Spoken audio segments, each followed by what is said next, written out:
Railway पोलिसांच्या कारवाईनंतरही लोकलमधील स्टंटबाजी काही कमी होताना दिसत नाही। रेल्वेतील स्टंटबाजीचा आणखी एक व्हिडिओ आता समोर आलेला आहे।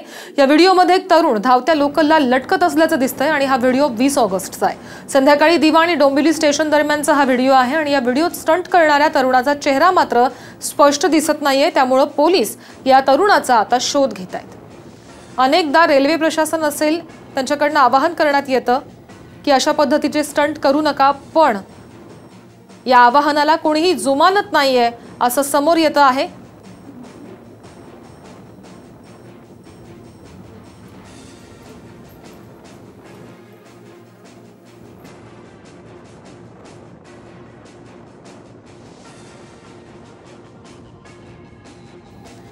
एखाद्याचा जीव जाऊ शकतो अशामध्ये या स्टंट करण्याच्या नादामध्ये, पण त्याकडे कोणीही लक्ष देताना दिसत नाहीये। अनेकदा प्रवाशांकडूनही हटकलं जातं अशा स्टंटबाज तरुणांना, पण हे स्टंटबाज तरुण कोणाचंही ऐकत नाही असं दिसून येते। त्यामुळे अशा स्टंटबाजांवरती कठोरातली कठोर कारवाई करावी अशी मागणी आता जोर धरतीये।